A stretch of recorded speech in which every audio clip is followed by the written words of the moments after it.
Bonjour à tous et bienvenue sur notre chaîne. Dans la vidéo d'aujourd'hui, nous parlerons des meilleurs aliments que vous pourriez manger pour aider à réduire la formation de plaques dans vos artères ou même pour aider à prévenir les maladies cardiovasculaires. Alors, tout d'abord, explorons ce qui cause la formation de plaques dans les artères. Les artères sont les vaisseaux sanguins qui transportent le sang oxygéné du cœur vers le reste du corps. Comme vous le savez, notre corps dépend de l'oxygène pour survivre, ce qui signifie que les artères ont une fonction assez importante. Mais parfois, nos choix alimentaires et notre mode de vie peuvent entraîner un blocage des artères, ce qui augmente le risque de crise cardiaque ou d'accident vasculaire cérébral.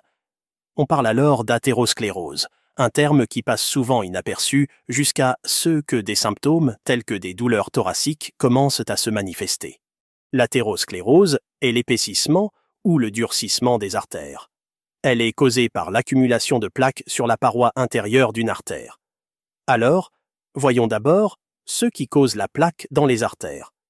La plaque est composée de dépôts de substances grasses, de cholestérol, de déchets cellulaires, de calcium et de fibrine. En s'accumulant dans les artères, les parois artérielles s'épaississent et se raidissent.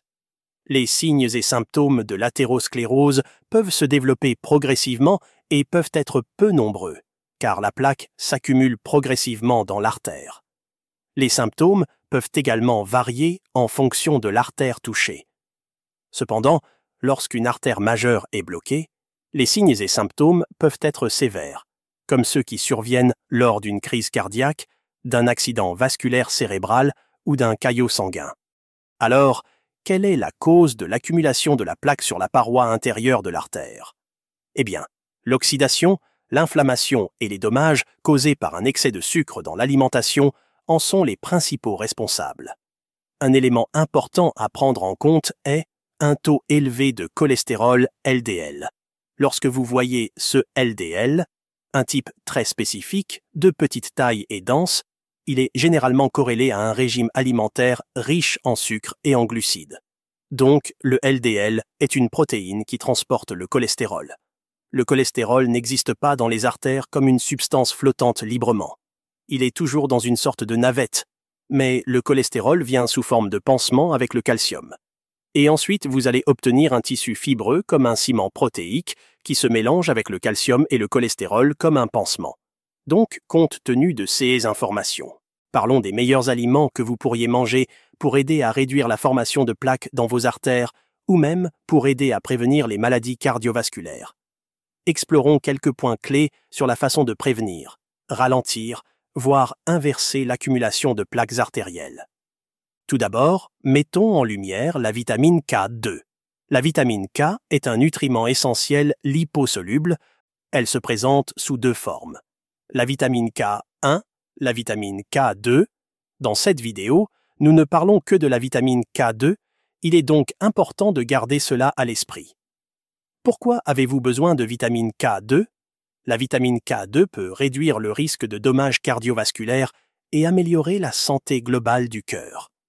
Selon un article de revue de 2015, la vitamine K2 active une protéine qui empêche la formation de dépôts de calcium dans les parois des vaisseaux sanguins.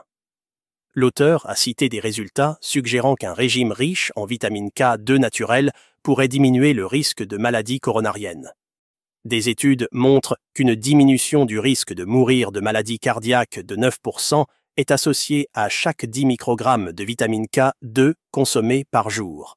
Ces bienfaits sont associés à une consommation quotidienne comprise entre 10 et 45 microgrammes. Quels sont donc les meilleurs aliments pour la vitamine K2? La vitamine K2 se trouve généralement dans les produits fermentés et les produits d'origine animale. Passons en revue quelques-uns d'entre eux.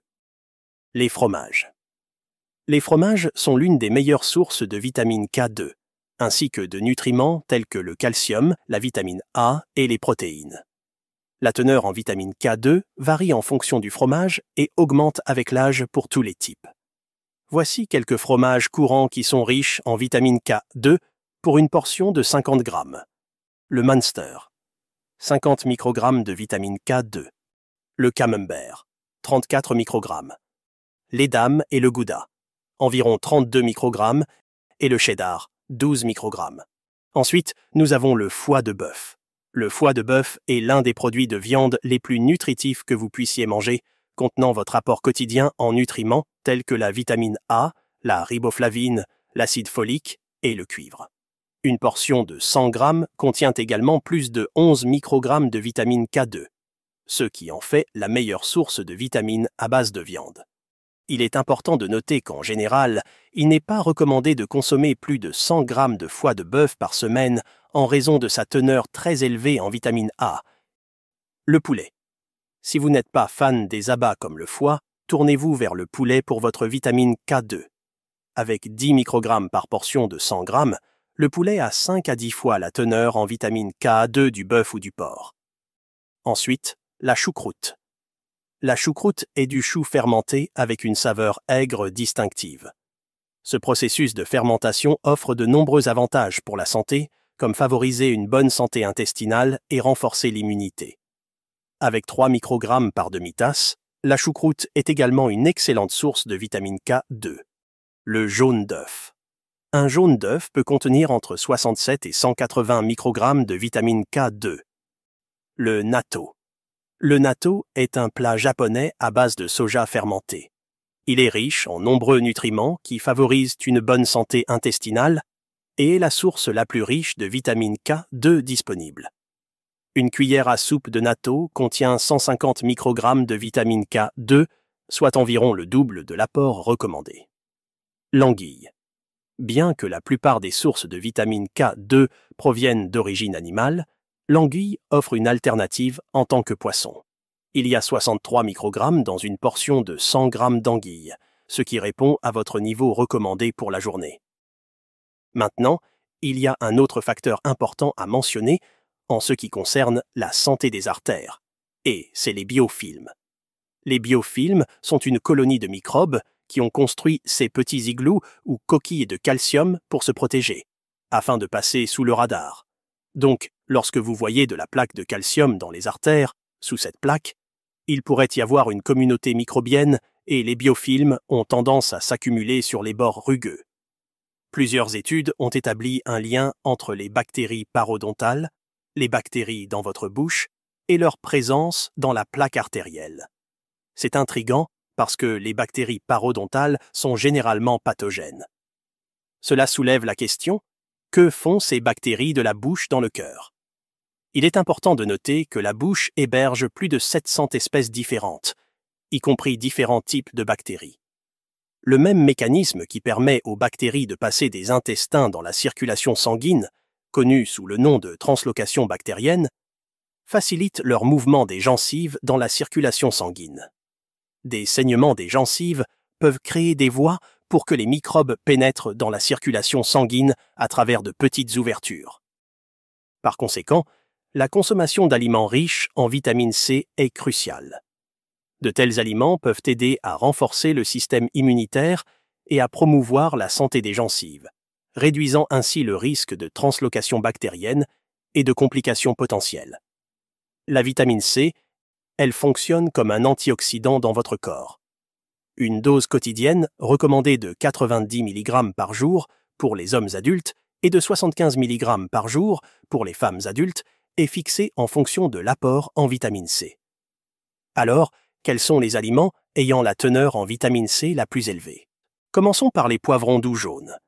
La teneur en vitamine C des poivrons doux ou poivrons augmente à mesure qu'ils mûrissent. Un gros poivron jaune contient 342 mg de vitamine C. Ensuite, nous avons le cantaloupe. Ce fruit sucré et riche en fibres est non seulement riche en vitamine A, mais aussi en vitamine C. Une tasse de cantaloupe tranché contient 17 mg de vitamine C. Ensuite, les citrons. Un citron entier contient 45 mg de vitamine C, soit 50% de la valeur quotidienne recommandée. La vitamine C dans le jus de citron agit également comme un antioxydant, ce qui est évident dans sa capacité à empêcher d'autres fruits et aliments de brunir. Les papayes. Une tasse ou 145 g de papaye fournit 90 mg de vitamine C, soit 98% de la valeur quotidienne recommandée. Continuons avec les oranges. Comme les autres agrumes, Les oranges sont riches en vitamine C. Largement consommées, les oranges représentent une part importante de l'apport alimentaire en vitamine C. Une orange moyenne fournit 80 mg de vitamine C. Ensuite, nous avons une autre vitamine qui est très importante pour la santé cardiovasculaire, et c'est la vitamine E. La vitamine E, en relation avec le maintien de votre système cardiovasculaire intact, est très importante. Tout d'abord, elle aide à prévenir ces lésions à l'intérieur de la paroi de l'artère. Lorsque vous avez une carence en vitamine E, qui est un antioxydant très puissant, vous pouvez avoir beaucoup d'oxydation et d'inflammation. Donc, la vitamine E est très importante. De plus, elle est importante dans le muscle cardiaque lui-même, en maintenant votre niveau d'oxygène élevé et en prévenant une crise cardiaque réelle. Maintenant, les sources alimentaires riches en vitamine E comprennent les graines de tournesol. Les graines de tournesol sont particulièrement riches en vitamine E et en sélénium. Ils fonctionnent comme des antioxydants pour protéger les cellules de votre corps contre les dommages des radicaux libres, ce qui joue un rôle dans plusieurs maladies chroniques. 28 g de graines de tournesol contiennent 7 mg de vitamine E ou 50% de la valeur quotidienne recommandée. Ensuite, nous avons les avocats. Les avocats sont un fruit polyvalent qui contient très peu de sucre et de nombreux nutriments. Dans 100 g d'avocat, il y a 2 mg de vitamine E. La même portion contient également 10 mg de vitamine C, ce qui en fait un ajout sain à de nombreux repas et collations.